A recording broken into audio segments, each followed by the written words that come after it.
Hello प्यारे बच्चों, स्वागत है एक नई वीडियो में फिर से।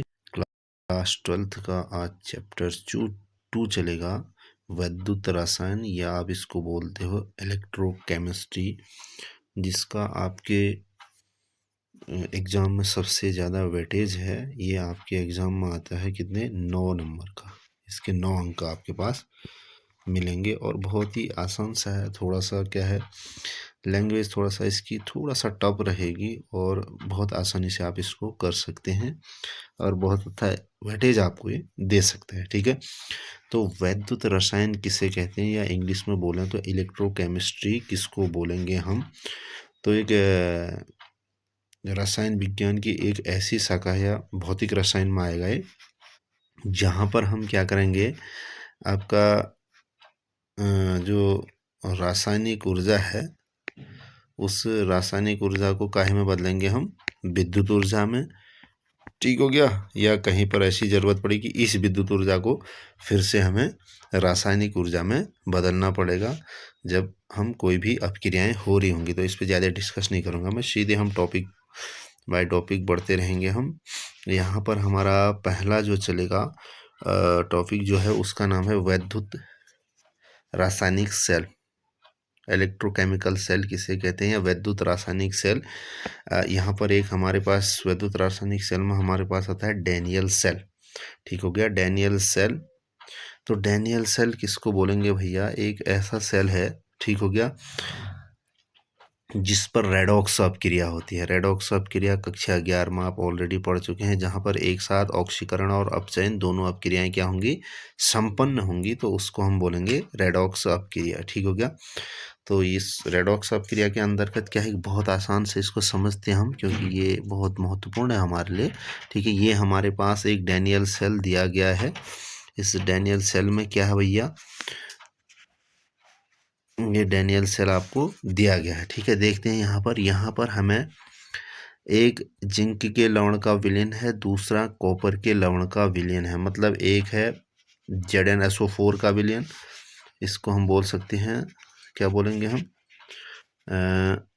ZnSO4, और ये हो गया CuSO4 का विलयन है। ठीक हो गया, तो ये उसका विलयन हो जाएगा।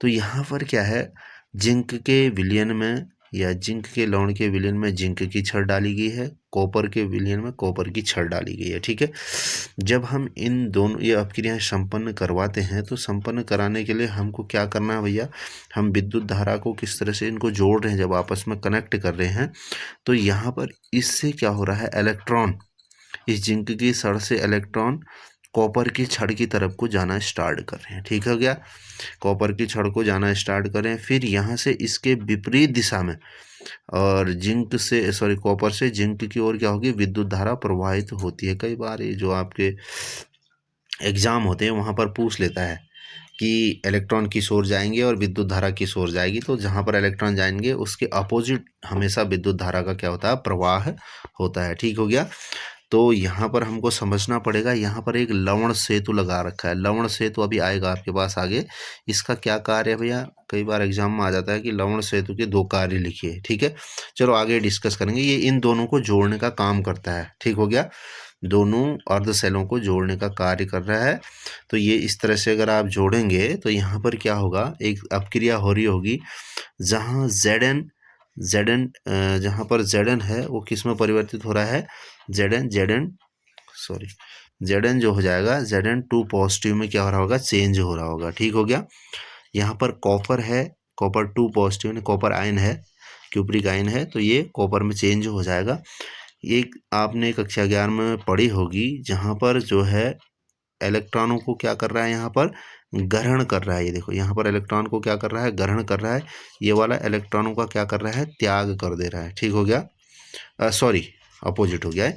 ये इलेक्ट्रॉनों का क्या कर रहा है, Zn त्याग कर रहा है, और ये वाला क्या कर रहा है, इलेक्ट्रॉनों को ग्रहण कर रहा है। ठीक है, तो हम जानते हैं इस वाले साइड के लिए मैं बात करूं, देखो जो ये वाला अर्ध सेल है LOAN, लॉन लिखेंगे, लेफ्ट साइड होगा ऑक्सीडेशन होगा, एनोड पे होगा नेगेटिव चार्ज होगा। कई बार बच्चों को पता नहीं चलता, वैद्युत अपघटनीय सेल में तो उल्टा होता है।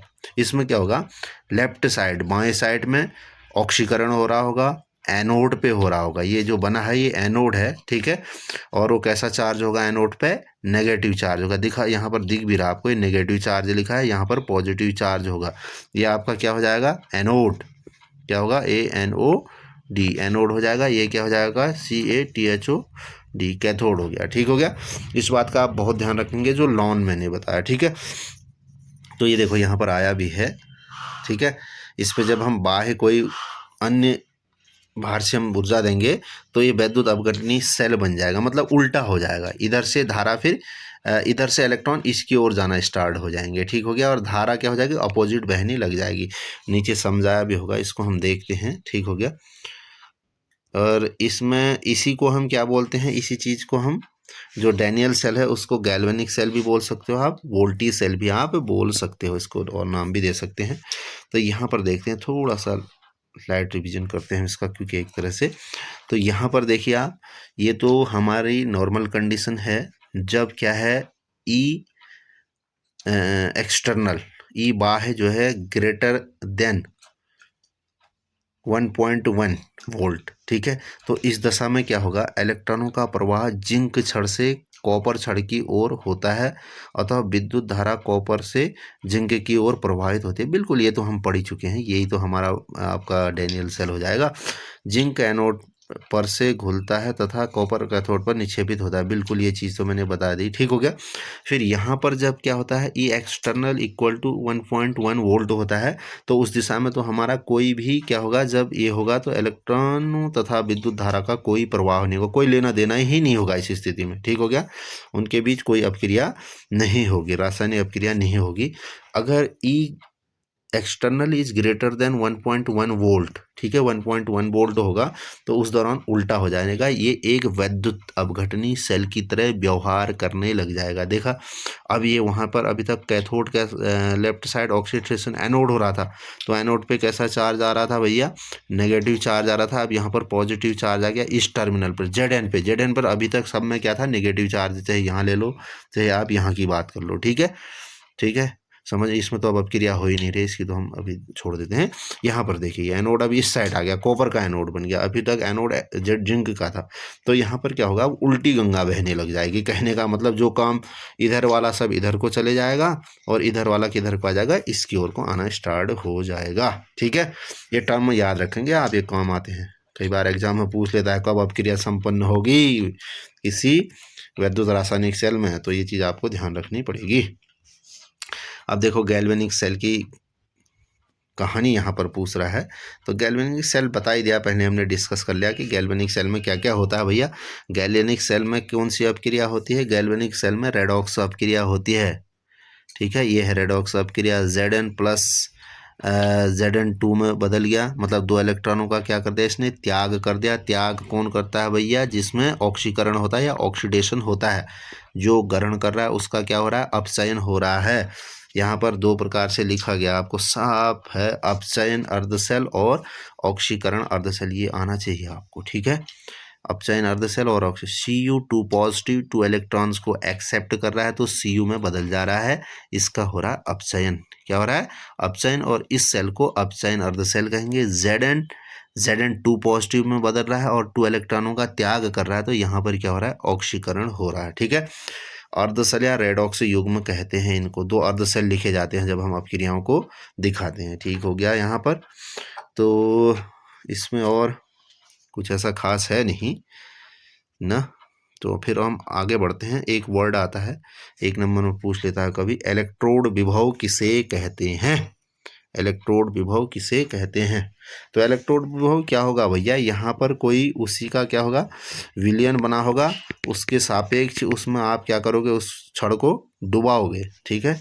तो उसमें डुबाने के सापेक्ष यहाँ पर क्या होगा, आपका कोई मेटल है और ये मेटल के क्या होंगे, यहाँ पर आयंस होंगे, इसमें आप क्या करेंगे, डिप करेंगे, तो ये छड़ क्या है, इस विलयन के सापेक्ष क्या होगी, या तो धनावेशित हो जाएगी या ऋणावेशित हो जाएगी।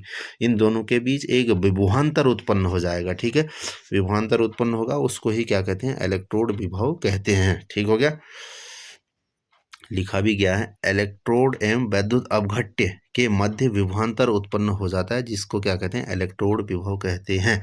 इलेक्ट्रोड तो ये हो गया और वैद्युत अपघट्य ये हो गया, ठीक हो गया, जो यहाँ पर ले रखा है। इनके बीच मध्य क्या हो गया कि विभवांतर उत्पन्न होगा, उसी को ही इलेक्ट्रोड विभव कहते हैं।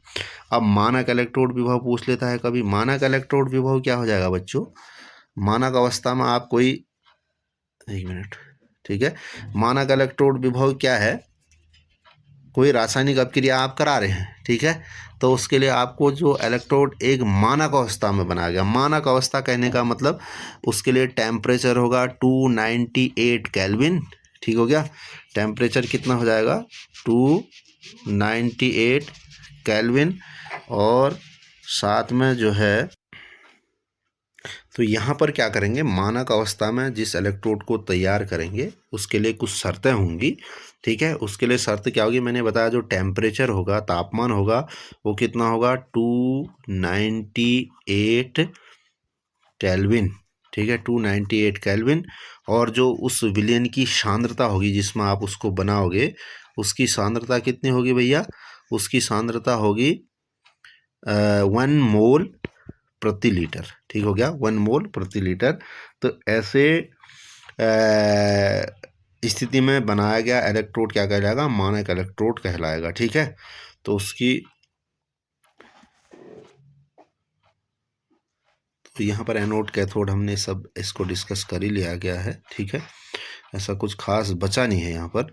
सेल विभव क्या होगा, गैल्वेनिक सेल से दोनों इलेक्ट्रोडों के बीच जो विभवांतर उत्पन्न होगा उसको सेल विभव हो सकता है। 1 नंबर में इसको पूछ ले कि सेल विभव किसे कहते हैं, तो सेल विभव में आपका क्या आ जाएगा, सेल विभव में आपका आ जाएगा ये वाला, ठीक है। सेल विभव किसे कहते हैं, गैल्वेनिक सेल के दोनों इलेक्ट्रोडों के बीच विभवांतर के गैल्वेनिक सेल के दोनों इलेक्ट्रोडों के बीच विभवांतर के अंतर को ही सेल विभव कहते हैं, ठीक हो गया, सेल विभव कहते हैं, या इसी को सेल का विद्युत वाहक बल भी कहा जाता है। ये टर्म ईएमएफ ऑफ सेल पूछ लेता है आपके एग्जाम में। देखो अब हम दिखा कैसे कर सकते हैं किसी सेल को, कोई आपका डैनियल सेल हो या गैल्वेनिक सेल हो या वोल्टी सेल हो, तो उसको निरूपित आप कैसे करोगे, आप इस तरह से उसको क्या करोगे, दिखाओगे, ठीक हो गया। कैसे दिखाओगे, ये है, तो यहाँ पर ई सेल, बहुत ध्यान रखना, ई सेल, सॉरी, तो ई सेल बराबर क्या हो जाएगा, ई दायां माइनस ई बायां। अब ई दायां क्या था, ई बायां क्या था भैया, ई दायां कौन सा था, दाएं हैंड पे क्या आ रहा था आपका, कैथोड, क्या था, कैथोड था, और बाएं हाथ पे क्या था आपका, एनोड था। तो ई दायां ई बायां लिख दिया, ठीक है, कहीं कहीं पर ई लेफ्ट ई राइट भी लिखा रहता है, तो ये चीज़ हो जाएगी। देखो एक सेल अपक्रिया यहाँ पर दिखा रखी है, कॉपर है, कॉपर 2 पॉजिटिव में चेंज हो जा रहा है, 2 Ag है तो ये Ag में चेंज हो जा रहा है। यहाँ पर जो कैथोड पे क्या अपक्रिया होगी भैया, कैथोड पे ये वाली अपक्रिया होगी, मतलब इसने इलेक्ट्रॉनों का क्या कर दिया, त्याग कर दिया, और कॉपर ने इलेक्ट्रॉनों को ग्रहण कर लिया, तो ये अपचयन अर्ध सेल हो गया, ये ऑक्सीकरण अर्ध सेल हो गया। आगे और बड़ा रखा है, इस चीज़ को हम समझते हैं, ठीक हो गया। तो यहाँ पर ये देखो, अब उस सेल को निरूपित कैसे करते हैं, किसी सेल को दिखाया कैसे जाता है, जो आपका कॉपर है, कॉपर किस में बदल गया, Cu2 पॉजिटिव में बदल गया, जो आपके 2 अर्ध सेलों को दिखाने के लिए एक बीच में डबल हाइफन लगाया गया है, ठीक है, इस तरह से आप दिखाते हैं 2 अर्ध सेलों को, ठीक है। तो Ag पॉजिटिव Ag में चेंज हो गया, तो यहाँ फिर और आगे बढ़ने देखना, ध्यान रखना, क्योंकि यहाँ से आता है न्यूमेरिकल्स, इस वाली स्थिति से एक न्यूमेरिकल्स आ जाते हैं, तो उनके लिए ई सेल बराबर ई दायां माइनस ई बायां। तो ई दाएं पे क्या हो रहा था भैया, आपके कैथोड पे क्या हो रहा था, ये वाली अपक्रिया हो रही थी, ठीक हो गया, और एनोड पे ये वाली अपक्रिया हो रही थी। इस तरह से हमने इसको क्या कर दिया, डिनोटेट कर दिया, ठीक है। अब भैया जब ये तो ठीक हो गया, अब एक वर्ड आ रहा है कि मानक, सॉरी, इलेक्ट्रोड विभव का मापन। किसी इलेक्ट्रोड विभव को मापोगे कैसे, इकलौता तो माप नहीं सकते, उसके लिए दूसरा चीज़ कोई स्टैंडर्ड फॉर्म में चाहिए, तो उसके लिए एक हम क्या बनाते हैं, SHE, मानक हाइड्रोजन इलेक्ट्रोड विभव, मानक हाइड्रोजन इलेक्ट्रोड विभव बनाएंगे। एक यहाँ पर लिखा गया है प्लेटिनम, उसमें यहाँ पर बनाया गया है, इसको लेते हैं, ठीक है। तो इसमें क्या बना है, एक मानक हाइड्रोजन इलेक्ट्रोड विभव यहाँ पर बना हुआ है। तो ये इस तरह से बन जाएगा। तो ये है मानक हाइड्रोजन इलेक्ट्रोड विभव, मानक अवस्था में इसको तैयार किया ना, क्या कहते हैं, मानक हाइड्रोजन इलेक्ट्रोड विभव। उसके सब कंडीशनें लिखी हैं यहाँ। इस तरह से एक प्लेटिनम की वायर लगी रहती है, इस तरह से हमने इसको एक जो HCl का विलयन ले रखा हमने, उसको 1 मोल पर लीटर के हिसाब से उसकी मोलरता है 1 मोल, ठीक है। ये यहाँ से H2 गैस और प्रेशर क्या है 1 बार का यहाँ पर कर रहे हैं। तो यहाँ से जो बुलबुले निकल रहे हैं H2 के, ठीक है, यहाँ से आपका ये वायर से जुड़ी हुई है। तो यहाँ पर वही है ई सेल बराबर राइट माइनस लेफ्ट हो जाएगा। तो यहाँ पर मैं ज़्यादा इस पर डिस्कस नहीं करूँगा, मैं सीधे बताता हूँ कि जो मानक हाइड्रोजन इलेक्ट्रोड विभव होता है उसका जो मान होता है वो 0 होता है। कितना होता है, 0 होता है। किसी भी मानक हाइड्रोजन इलेक्ट्रोड विभव का मान क्या होगा, वो 0 होगा, ठीक है। कितना होगा, 0 होगा। तो अब यहाँ पर आगे बढ़ते हैं, कुछ नहीं दे रखा है इसने, फिर से EMF दे रखा है, किसके लिए, कॉपर के लिए हो जाएगा। यहाँ पर एक EMF दे रखा है, ये जिंक के लिए हो जाएगा। तभी तो हमारा वहाँ पर 1.1 जो वोल्ट आ रहा था वो इसी से हम निकाल रहे थे उसको, ठीक हो गया। तो कहीं लिखा होगा 1.1 वोल्ट, तो ये चीज़ हमारी इस तरह से बन जाएगी। तो ये देखो 1.1 वोल्ट यहाँ पर आ गया है, तो उसको सॉल्व कर रखा है। तो ई सेल बराबर ई दाया माइनस, ई बाया माइनस माइनस प्लस हो गए, तो कितना आ गया, 1.1 वोल्ट आ गया इन दोनों के बीच का विभवांतर, ठीक है। EMF ऑफ सेल जिसको हम बोल सकते हैं। मानक हाइड्रोजन इलेक्ट्रोड हो गया हमारा। तो यहाँ पर आगे बढ़ते हैं। ये देखो यहाँ पर एक टेबल आ रही है, ये है ऑक्सीकरण अवस्था है, ये वोल्ट दे रखा है उसके लिए, मतलब कितना आवेश होगा। यहाँ पर 2 चीज़ें दे रखी हैं, अब इसको मैं छोटा, हाँ इतना ही छोटा होगा, वो छोटा भी नहीं हो रहा। तो यहाँ पर बढ़ती हुई ऑक्सीकरण क्षमता है, ऊपर की ओर अगर जाएंगे तो ऑक्सीकरण क्षमता बढ़ेगी, नीचे की ओर जाएंगे तो अपचय की क्या होगी, क्षमता बढ़ेगी। मतलब ये ऑक्सीडाइजिंग का कार्य करेंगे, स्ट्रॉन्ग ऑक्सीडाइजर होंगे, ये स्ट्रॉन्ग क्या होंगे, रिड्यूसर होंगे, ठीक है। तो ये टेबल देख लेना एक बार। अब बहुत ही महत्वपूर्ण आपके पास आता, 3 नंबर में आ जाता है यहाँ से ये वाला प्रश्न जो आता है, नरनस्ट समीकरण किसे कहते हैं, और इसके साथ एक न्यूमेरिकल लगा के आपको दे देंगे, ठीक हो गया। नरनस्ट समीकरण के लिए एक वीडियो में ऑलरेडी इस पे अपलोड कर चुका हूँ पहले ही, तो आप उसको देखेंगे। और साथ में इसके लिए मैं आपको बता दे रहा हूँ कि नरनस्ट समीकरण लिखिए आता है आपके एग्जाम में, तो आपको लिखनी कौन सी है, सीधे उस पर चलते हैं, ठीक हो गया। ये वाली लिखेंगे आप, नरनस्ट समीकरण लिखिएगा अगर आएगा तो, ई सेल बराबर E naught cell minus 0.059 upon n आएगा यहाँ पर, हाँ 2 नहीं आएगा, आई एम सॉरी। इसके लिए ये तो क्योंकि वो ऑलरेडी दे रखा है, तो यहाँ पर आप क्या लिख लेंगे, 0.059 अपॉन n, ठीक हो गया। इसकी जगह लिख लेंगे ई एनोड बट्टे ई कैथोड, ठीक हो गया। एनोड बट्टे क्या आ जाएगा, कैथोड, ओके क्लियर। तो इस तरह से आप इसको करेंगे, इधर पे 2 आ जाएगा आपके लिए, ठीक है। एक जर्नली क्वेश्चन हो जाएगी, ई सेल बराबर E naught cell minus 0.059 upon n, sorry मैंने N2 लिख दिया यहाँ पर, n log anode upon cathode, okay. ये होगी आपकी नरनस्ट क्वेश्चन, आपके एग्जाम में पूछा जाता है इस चीज़ को। देखो यहाँ पर एक न्यूमेरिकल भी यहाँ पर लगाया हुआ है, इसको देखते हैं, और एग्जाम में आता है ऐसे बहुत सारे, आप प्रैक्टिस कीजिए तो ये 3 नंबर बन जाते हैं। यहाँ से 3 नंबर का प्रश्न आता है, नरनस्ट समीकरण किसे कहते हैं, निम्नलिखित अपक्रिया वाले सेल का निरूपण कीजिए, या निम्नलिखित अपक्रिया को बताने के लिए आ जाता है, ठीक है। तो यहाँ पर एक सेल अपक्रिया हो रही है, इस तरह से हो रही है। तो उस सेल अपक्रिया में Mg plus twice Ag positive, उसका जो सांद्रण है वो 0.0001 मोल, और ये कन्वर्ट हो रहा है Mg2 पॉजिटिव जिसका सांद्रण आपको दे रखा है प्लस ट्वाइस Ag।